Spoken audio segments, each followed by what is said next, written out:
to the curve, where ideas take flight, blending tech and teaching. Welcome to Season 2 of The Learning Curve. My name is Carl Mohn. I'm a digital learning specialist here at Region 7, and alongside me is our coordinator.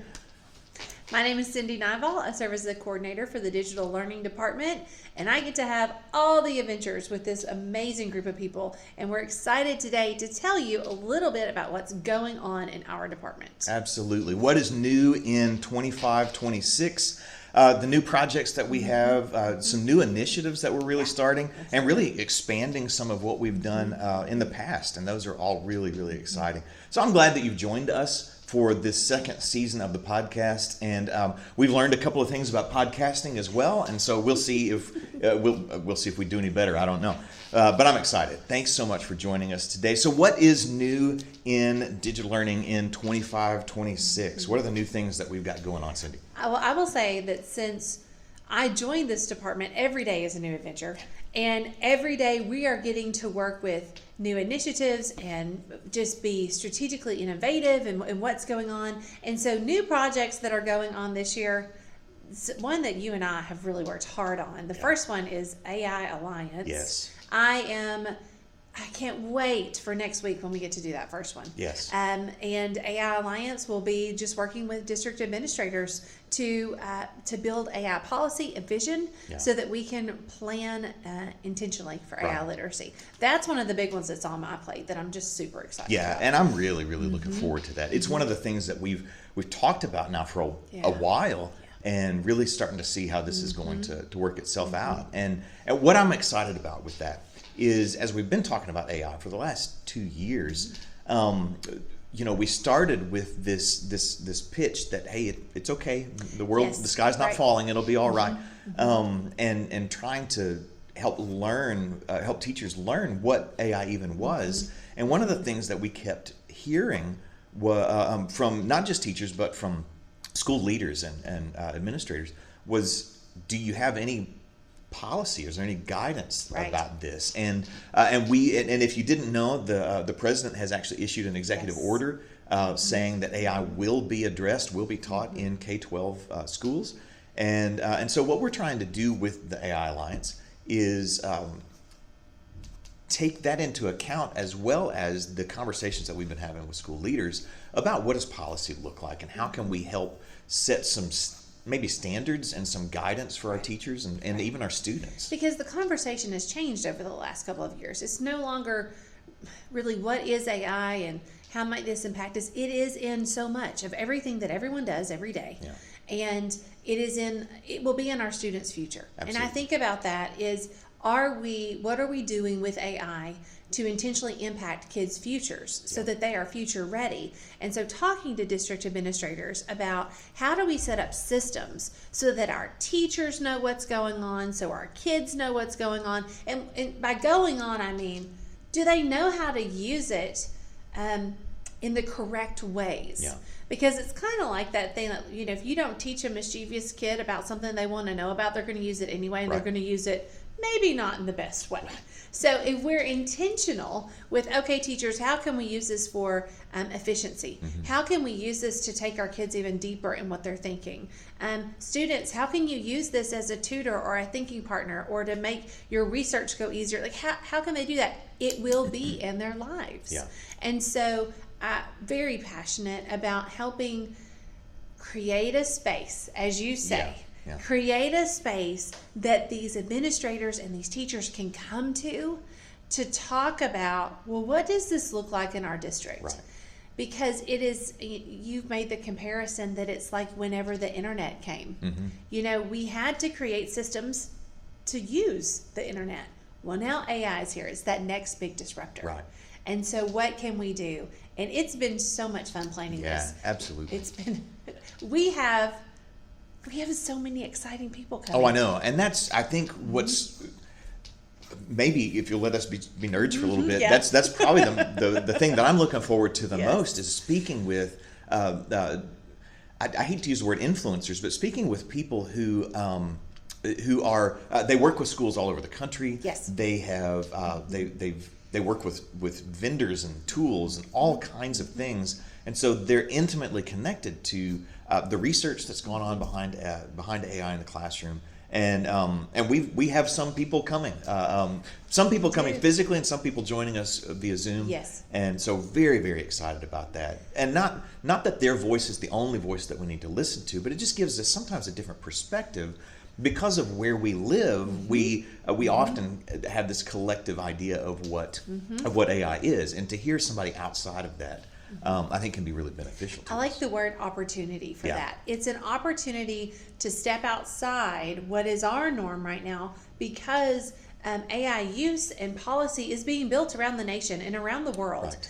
And what we're trying to do is to make sure that East Texas and Region 7 schools are staying up to pace with that, so that we can again continue to make future ready students. Yep, that's exactly it. And when Cyndi said earlier that we're trying to create space for these conversations, we're not the ones in charge of the conversation. We're not the ones in charge of policy, and we want to give you the opportunity as district leaders and school leaders to come together with peers, so that you can discuss what is working in my district, what's working in your district, and how can we think about, and not that we have to have uniform policy, that's not the point either, but sometimes being in a room with somebody who is in our similar position helps us to maybe come at it in a slightly different way. And when I'm talking to a peer, then that gives me the opportunity to really ask, hopefully, vulnerable questions, to say, hey, really, what's going on and what's not working,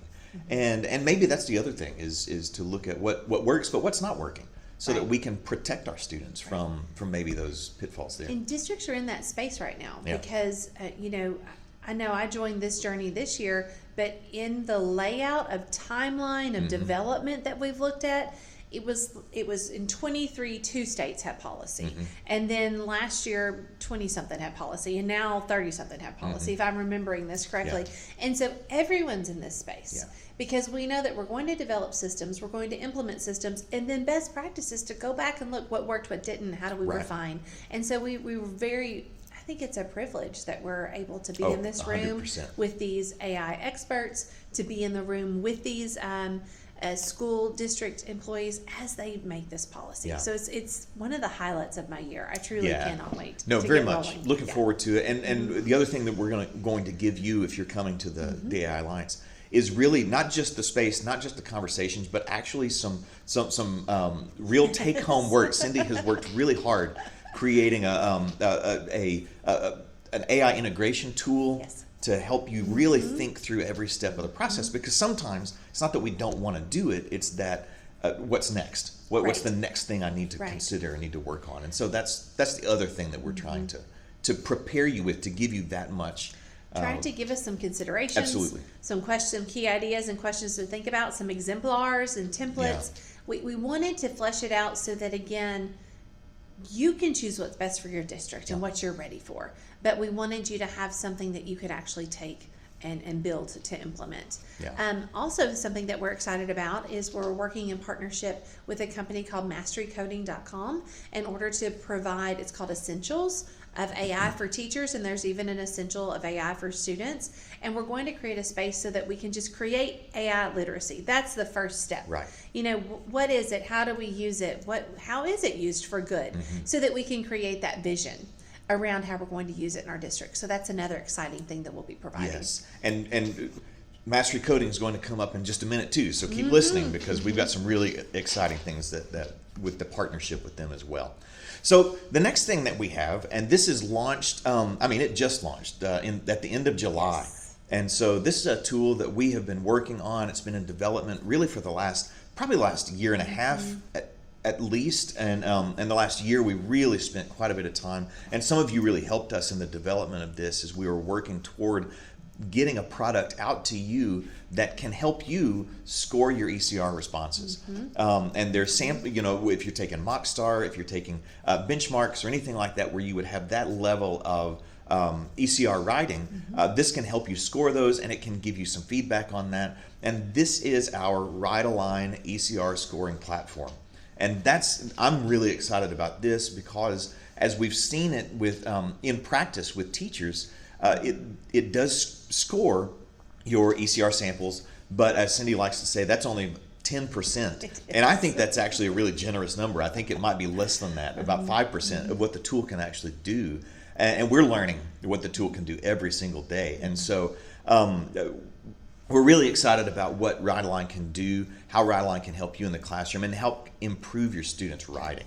Right, and this is on that same thread of ideas with AI. You know, what can AI do to make our work better? Right. And so, per what Carl said, that is my favorite thing to say in the training for WriteAlign is, I know everyone's excited about it because it scores your ECRs. Yeah. And with working with so many teachers on the need for calibration for ECR scoring and just how long it takes to grade writing. Yeah. And it's always been that way. You know, this pulls that heavy lift off of them, but the more I've played with it, it's almost like I'm really just getting it to score my Right. ECRs so that then I can get the feedback to help guide my writing instruction so that I can grow kids in writing. And that's it. It's so exciting, the things it will do as far as what are their strengths and weaknesses. You can group kids into small groups. You can get exemplars, and it goes on and on. So I'm very impressed with the system. Yeah. And we're very thankful that Carl has put so much hard work into this, and we can't wait to see how it impacts writing instruction across the region. So what we've got here, and you'll see this coming up on your screen if you're watching this in the video. If you're just listening to it, then you can just imagine it. But this is the WriteAlign platform here, and it has places where you can actually select the rubric that you want to use. So you can see that there, and it's got a place right here for you to load in a file that has the writing prompt and your reference passages in PDF format. And then you can load in a PDF that has your student writing samples on this as well. So I've already done that. I've loaded in the file that's got the passage and the prompt, and then here are my student writing samples. And so I'll just click the grade button, and this takes 10 to 20 seconds or something like that, and seconds, which is Yes. amazing. And it's going to start scoring my my writing samples. And so I just want to give you just a really quick example of this. So what you see on the screen here. Sample 1 of 10, and so for organization and ideas, it scored this sample at a 2 out of 3. For writing conventions, it scored it at a 1 out of 2, and 1 out of 2, and you can see the feedback that it gives. And I can have it continue scoring those 10 writing samples, but what I want to show you right here is an example of the power of what this tool can do. So let's do the trend reports. So show me.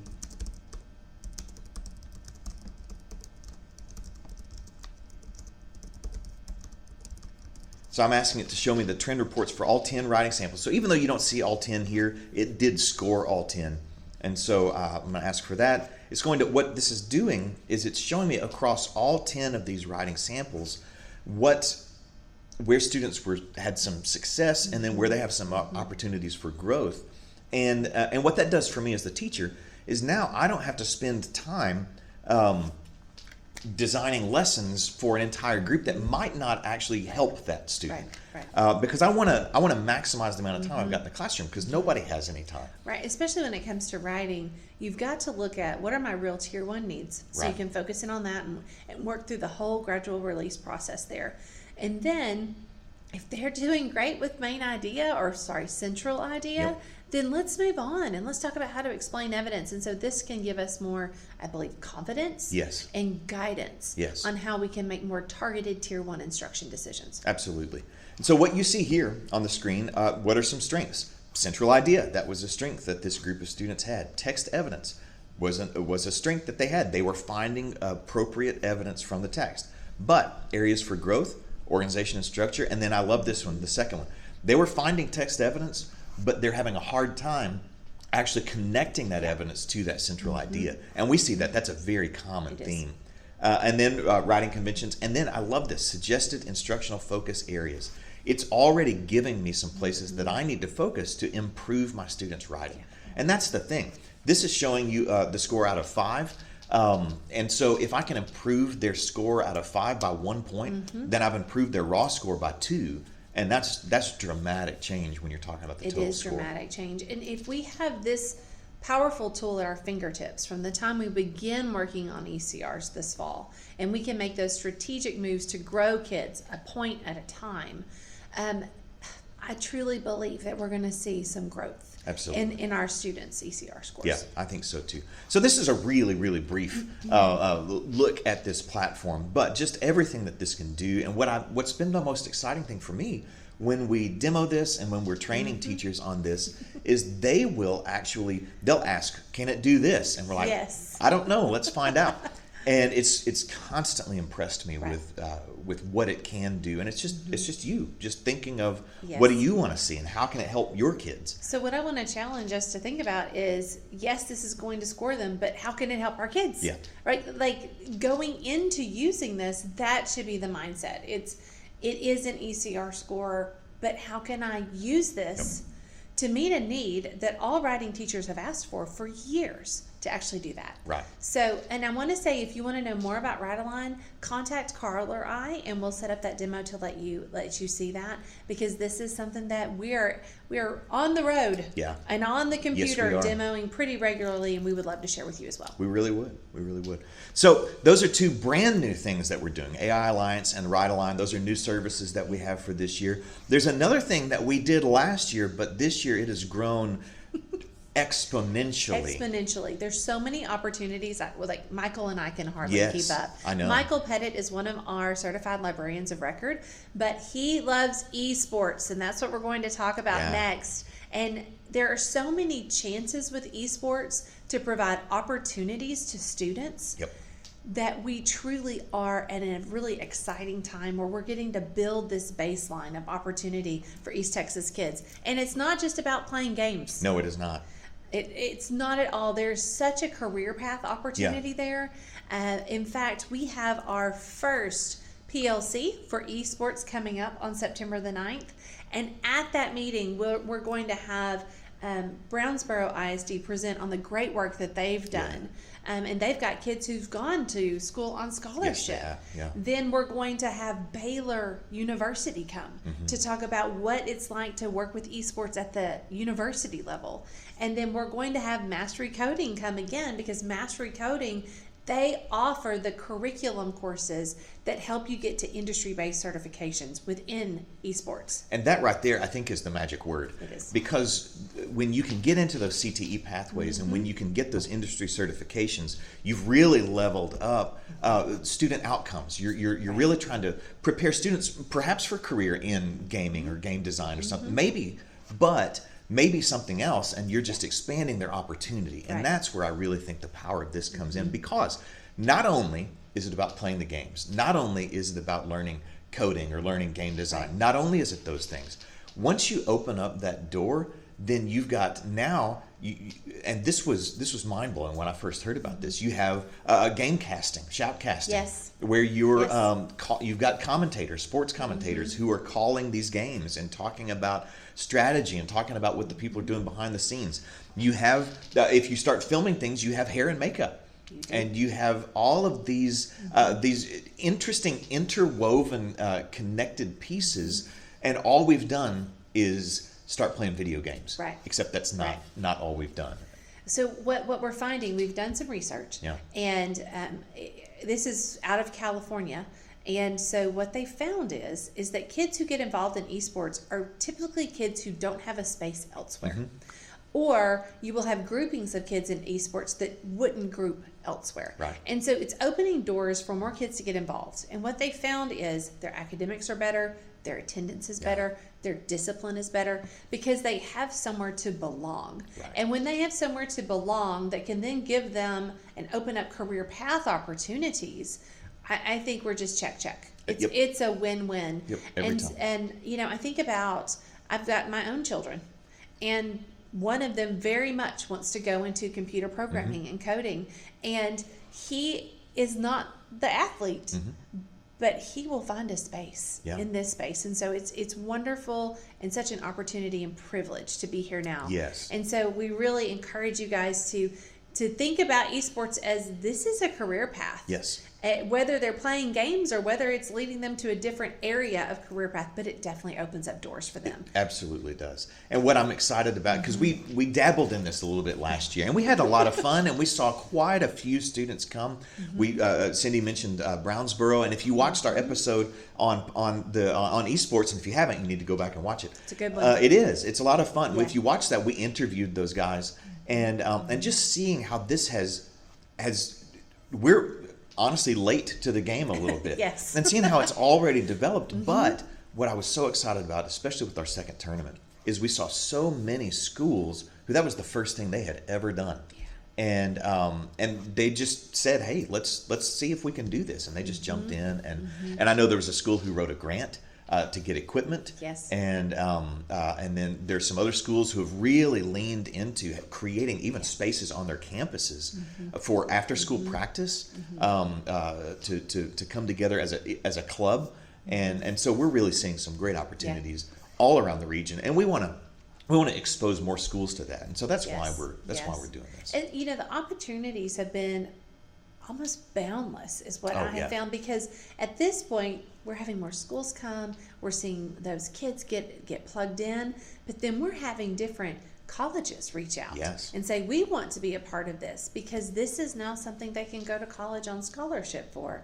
And so we're very excited at the growth of this and the excitement behind it. Yeah. So if you're interested, come to the PLC on September 9th. And you'll get information, and it'll be a lot of fun. I'm excited about that. So some other things that we've been doing, but just to kind of throw those out there so you're aware of what's going on. Cyndi mentioned just a minute ago, Michael, one of our certified librarians, and then Michelle, they go to, goodness, I don't know the number now, 72, 75. We're now 74 as of today. 74 different schools, different campuses in their libraries. They help the personnel who are in the library. They do lessons with students. They're the ones to lean into if you want robots and coding and that kind of thing. And they have all kinds of really interesting activities that they can do with your students.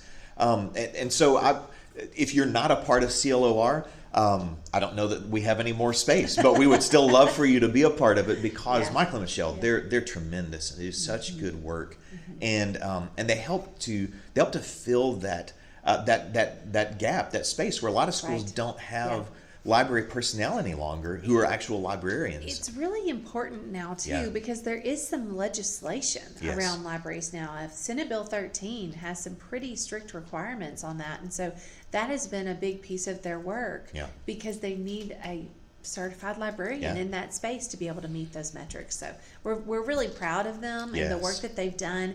They truly are clearing the way for these libraries, and they're so passionate about what they do. And it's a privilege to work alongside them. It really is. And the program they've developed they've done such a good job with that. They do such good work. So CLOR, one of those programs we still have going on. A new-ish kind of platform that we've got with Holly doing our online courses. So if you need virtual and online courses, we can help you build those, or Holly can actually help you build those.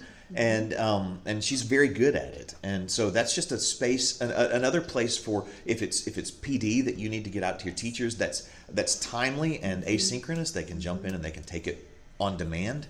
And what that looks like, it's not, that might sound intimidating.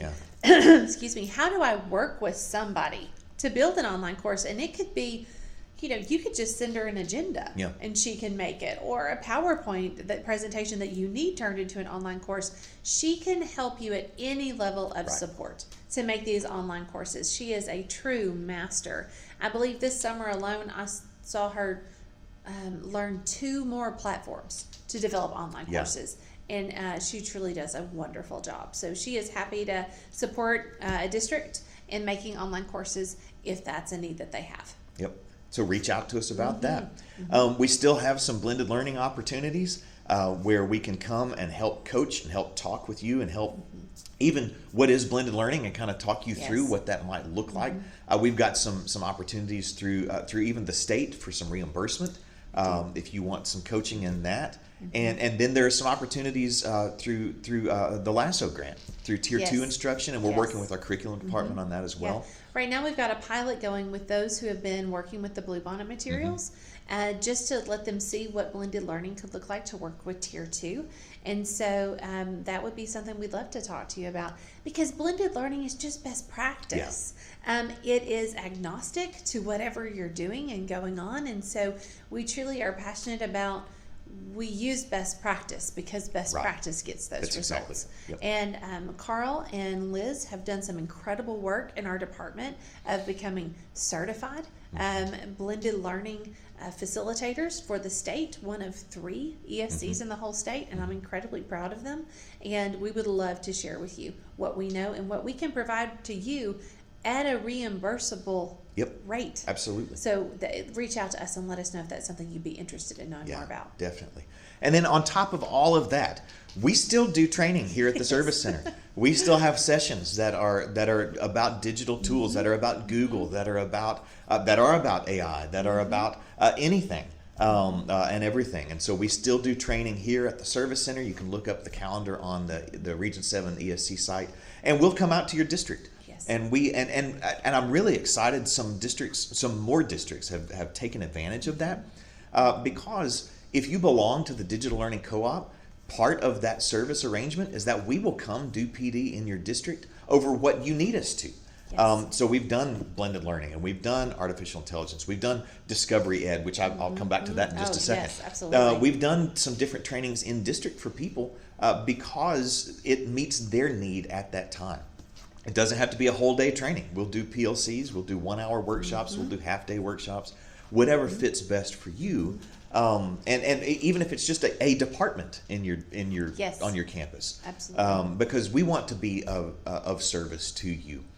So last thing, and then we'll kind of wrap up this episode. Day of Discovery. Tell us about Day of Discovery. Yes, we are so excited about Day of Discovery because we are bringing in the Discovery education trainers to just update us on what's in Discovery. So many people still equate Discovery to United Streaming, and that it's just a series of videos. But oh my goodness, there is so much more within that platform, and so many of our districts have access to this tool, and I don't think we're digging deep enough into what's available. Whenever I attended the workshop that Carl and Michael did this last summer and got the update myself, there are games, there are slide deck presentations, there are instructional strategies that are fantastic that are in there. And there's not just things for core. There's things for CTE. There's things for our bilingual speakers. There's so many things. And so we're going to have a Day of Discovery here. Yes. Breakfast and lunch are provided. We would love to have you come. Our goal is to have 100 people here. And Day of Discovery, that's on September 18th? That's correct. Okay, so it's coming up, and you can still sign up for it. There's still plenty of time to sign up for that. And just come find out how Discovery can meet your classroom needs, your instructional needs. So, as we kind of wrap up this first episode of the season, I'm so excited about all the things we have coming up this year. It feels like all of us don't have a lot of time left on our calendars, but that's great because we're busy, but we're meeting. We're hopefully meeting your needs and meeting you where you are, and that's what I'm really looking forward to. So, Cyndi, any final thoughts, concluding thoughts as we kind of. We just want to thank you for allowing us to serve you. We want to thank you for what you do for kids. We know that this school year is off to a busy start, and we don't want you to ever forget that you learning new things and bringing new things and that energy to your classroom impacts a life every single day. And so we hope that we bring that energy to you, and that the new tools that we share, like WriteAlign or AI Alliance or eSports, just continue to infuse your daily practice with some fun, but also some meaning to help think about that next step. What are we going to do next? So thanks for joining us today. Thanks so much for joining us, and we will see you next time.